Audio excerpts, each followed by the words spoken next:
Assalamualaikum warahmatullahi wabarakatuh. Alhamdulillahirabbil alamin. Wassalatu wassalamu ala asyrofil anbiya wal mursalin wa ala alihi wa sahbihi rasulillahi ajma'in. Amma ba'du. Pertama-tama marilah kita panjatkan puji dan syukur kita kehadirat Allah Subhanahu wa taala karena telah melimpahkan rahmat dan hidayahnya sehingga kita dapat melanjutkan presentasi pada hari ini. Yang saya hormati Bapak dosen pengampu, Bapak Salman Al-Farisi MPD, dan yang saya hormati teman-teman saya sekalian. Baiklah, di sini saya Wahyu Alwi Nasution sebagai moderator kelompok 1 akan membuka sesi presentasi yang akan dibawakan oleh pemateri pertama yaitu saya sendiri. Baiklah, di sini kami telah mendiskusikan yang terkandung di dalam buku pertama yang telah kami analisis, yaitu definisi keanekaragaman hayati, di mana keanekaragaman hayati di bumi tersebar tidak merata. Keanekaragaman tertinggi terdapat di daerah tropis.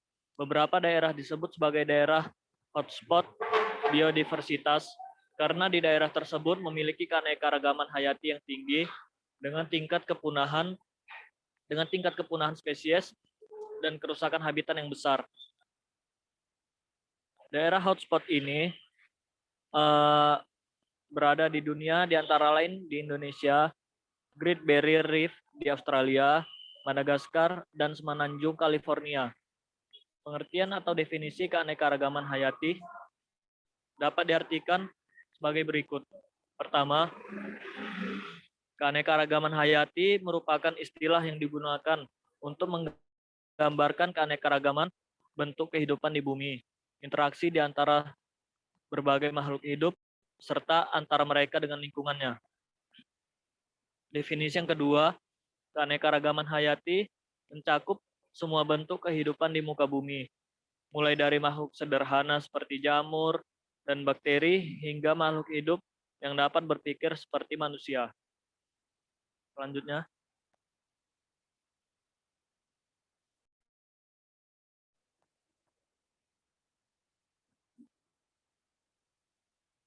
keanekaragaman hayati merupakan keanekaragaman makhluk hidup, baik flora, fauna maupun mikroorganisme. Keanekaragaman hayati juga disebut dengan istilah biodiversitas. Keanekaragaman hayati memiliki berbagai tingkatan seperti genetik, spesies, dan ekosistem. Keanekaragaman genetik merupakan keanekaragaman yang terjadi pada tingkat populasi yang sama. Hal ini disebabkan karena adanya susunan gen yang berbeda-beda tiap individu dalam satu spesies. Keseluruhan materi genetik dalam suatu populasi disebut dengan genepool atau plasma nutfah. Keanekaragaman genetik ini juga disebut dengan variasi. Keanekaragaman genetik terjadi karena dua faktor. Pertama, karena adaptasi makhluk hidup terhadap lingkungannya, dan yang kedua karena adanya perkawinan. Selanjutnya,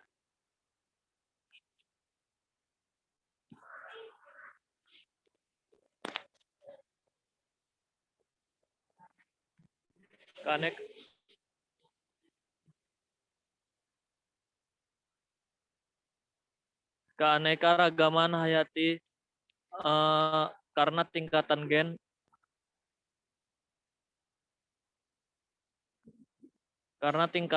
dan kromosom yang merupakan pembawa sifat keturunan. Bila kita perhatikan persamaan suatu individu organisme dengan lainnya,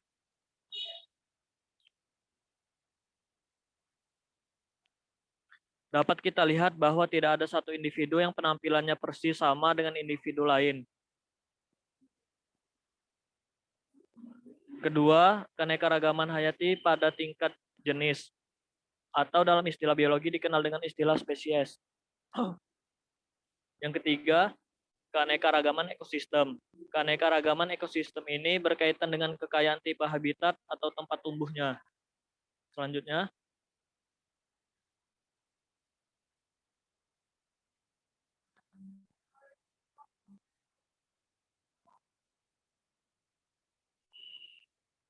Selanjutnya, manfaat keanekaragaman hayati. Keanekaragaman hayati sendiri perlu kita jaga dan lestarikan karena manfaatnya sungguh luar biasa bagi manusia karena merupakan sarana penyedia pangan, sandang, papan, obat-obatan, dan rekreasi. Bisa diamati bahwa kehidupan kita sekarang ini sangat tergantung kepada keanekaragaman hayati. Misalnya misalnya kita bergantung kepada kapas, kayu, padi, sayur-sayuran, obat-obatan, dan sebagainya. Keanekaragaman hayati ini juga memberikan peluang untuk melakukan rekreasi alam. Keanekaragaman hayati perlu pula dipertahankan karena merupakan komponen tatanan yang penting dalam ekosistem dan siklus biokimiawi. Contohnya itu seperti tanaman yang menghasilkan oksigen yang penting untuk kehidupan manusia. Selanjutnya,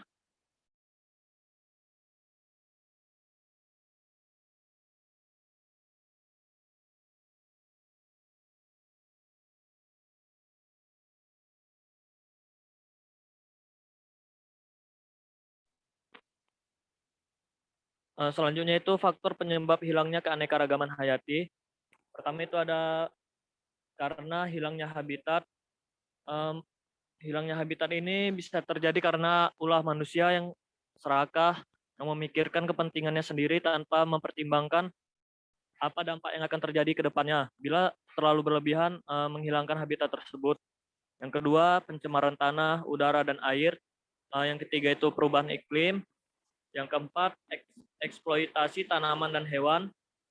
Yang kelima, masuknya spesies pendatang.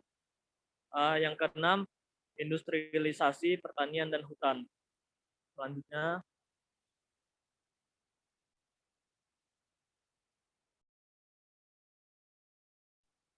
Selanjutnya, usaha pelestarian keanekaragaman hayati.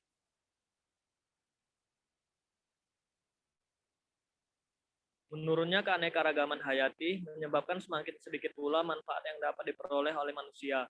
Penurunan keanekaragaman hayati ini dapat dicegah dengan melakukan pelestarian atau konservasi keanekaragaman hayati. Konservasi keanekaragaman hayati memiliki beberapa tujuan, antara lain sebagai berikut. Pertama, menjamin kelestarian fungsi ekosistem sebagai penyangga kehidupan. Yang kedua, dapat mencegah kepunahan spesies yang disebabkan oleh kerusakan habitat dan pemanfaatan yang tidak terkendali. Yang ketiga, menyediakan sumber plasma nutfah untuk mendukung kehidupan manusia. Selanjutnya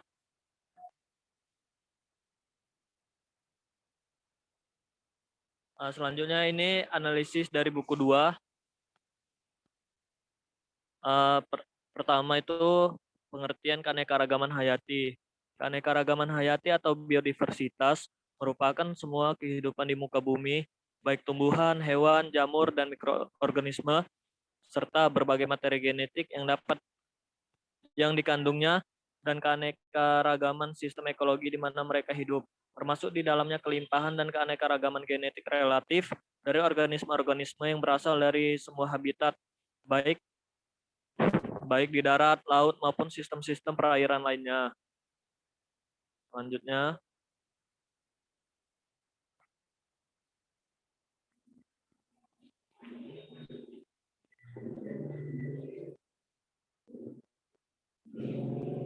macam-macam keanekaragaman hayati.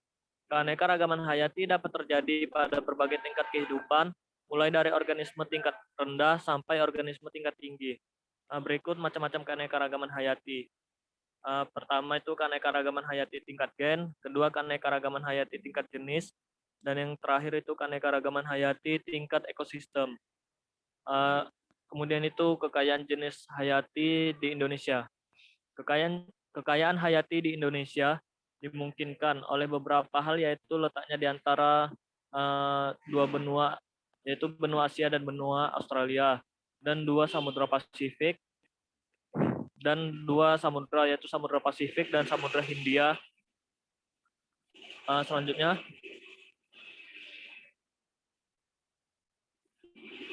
nilai keanekaragaman hayati. Keanekaragaman hayati memiliki nilai yang sangat tinggi untuk keberlangsungan kehidupan manusia dengan mengetahui potensi dari nilai dan pemanfaatan dan pemanfaatan keanekaragaman hayati diharapkan kita mampu melakukan kegiatan-kegiatan pemanfaatan secara lestari untuk mempertahankan kekayaan sumber daya hayati. Selanjutnya,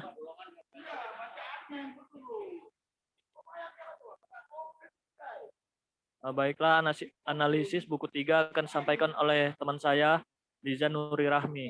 Kepada Liza, saya persilahkan. Baiklah, saya Liza Nuri Rahmi Nasution akan melanjutkan materi yang selanjutnya, yaitu analisis buku yang ketiga. Di dalam buku yang ketiga itu membahas tentang istilah keanekaragaman hayati. Pertama kali digunakan dalam versi panjangnya. Pada awalnya, istilah ini digunakan untuk menyebutkan jumlah atau kekayaan spesies. Karena terlalu sederhana, maka istilah ini menimbulkan perbedaan di kalangan ahli.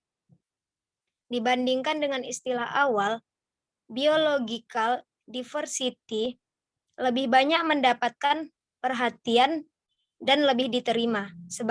Sebagian besar menyatakan keanekaragaman hayati tidak sama dengan jumlah spesies, karena istilah yang pertama bersifat lebih umum. Jika yang dimaksud keanekaragaman terbatas pada jumlah spesies, menurut kalangan ini lebih sesuai dipakai istilah kekayaan spesies atau species richness.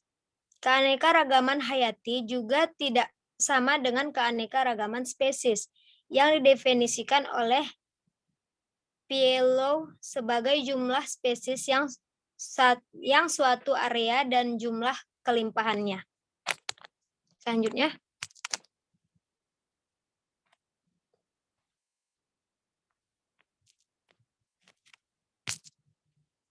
pengertian masing-masing tindakan keanekaragaman hayati tersebut adalah sebagai berikut.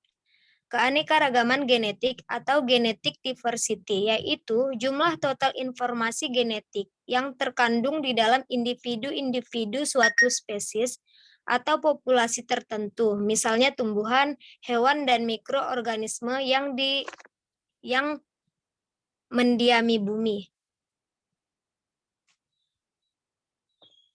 Selanjutnya, keanekaragaman spesies atau species diversity, yaitu keanekaragaman organisme hidup atau keanekaragaman spesies di suatu area, habitat, atau komunitas. Selanjutnya, keanekaragaman ekosistem atau ecosystem diversity, yaitu keanekaragaman habitat, komunitas biotik, dan proses ekologi di biosfer, di daratan atau di lautan. Definisi spesies, suatu spesies didefinisikan dalam beberapa cara. Pertama, suatu spesies didefinisikan sebagai suatu kumpulan individu yang secara morfologi, fisiologi, atau biokimia sama dan ciri yang dimilikinya berbeda dari kelompok lain dalam hal ciri tertentu. Kedua, spesies didefinisikan sebagai suatu kelompok organisme yang hidup di alam bebas, dapat mengadakan perkawinan secara bebas dan menghasilkan keturunan yang fertil, dan beraktivitas seperti induknya atau terpisah secara reproduktif dengan spesies lain. Selanjutnya,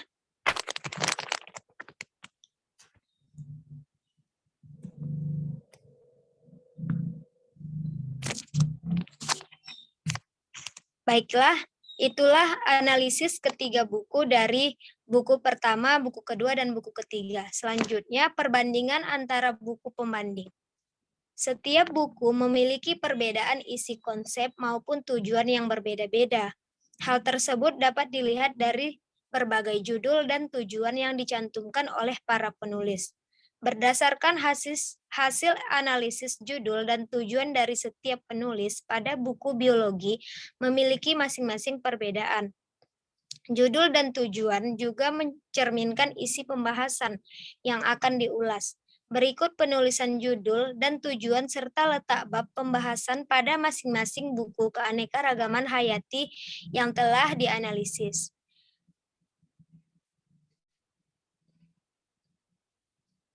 buku pertama yang berjudul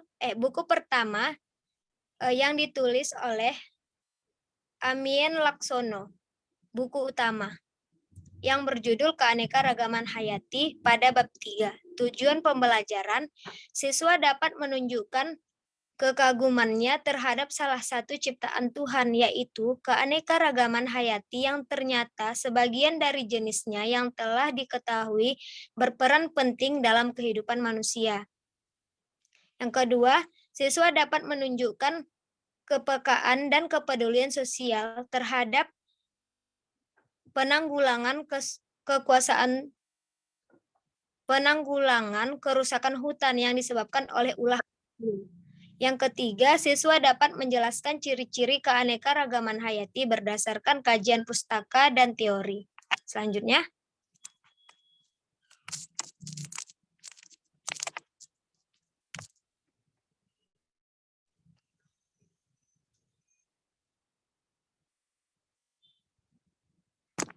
buku yang kedua yang ditulis oleh Muhammad Indrawan yang berjudul Biologi Konservasi pada bab 5 menunjukkan ciri-ciri, struktur dan jenis-jenis keanekaragaman hayati, membedakan tingkatan keanekaragaman hayati, menyebutkan manfaat keanekaragaman hayati, menjelaskan faktor penyebab hilangnya keanekaragaman hayati, dan menjelaskan usaha pelestarian keanekaragaman hayati. Selanjutnya,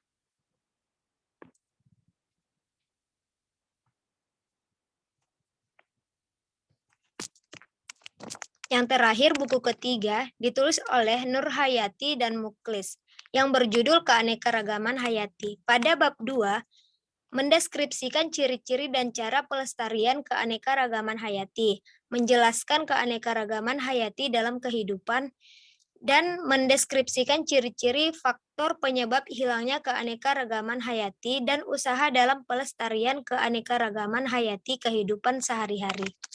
Selanjutnya,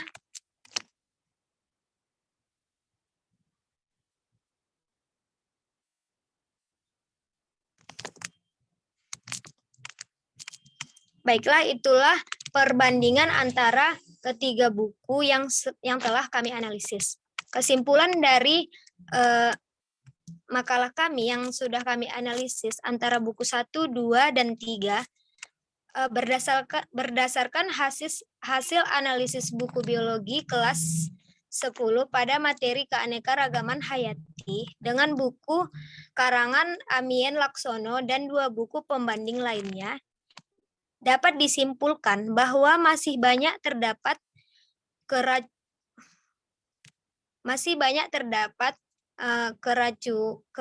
keraguan serta perbedaan peta konsep antar buku atau pengarang. Gambar-gambar pendukung isi materi masih banyak yang tidak jelas, serta banyaknya keraguan penulis. Istilah antar pengarang buku dapat menyebabkan kesalahpahaman konsep oleh pembaca terhadap isi materi yang disajikan. Selain itu, isi materi pokok yang terbuat dalam buku biologi kelas 10, khususnya pada materi keanekaragaman hayati, pada buku KTSP masih sangat sederhana serta masih sangat minim akan materi, sedangkan pada buku K13 sudah memenuhi syarat, sehingga buku K13 dapat dijadikan sumber belajar untuk memahami isi dari materi pokok. Baiklah, hanya ini saja yang dapat saya sampaikan. Saya kembalikan kepada moderator. Terima kasih.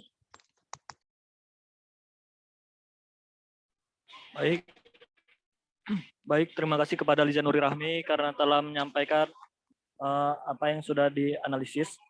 Mungkin itulah yang dapat kami sampaikan. Lebih dan kurangnya kami mohon maaf. Wabillahi taufiq wal hidayah. Assalamualaikum warahmatullahi wabarakatuh. Waalaikumsalam warahmatullahi wabarakatuh.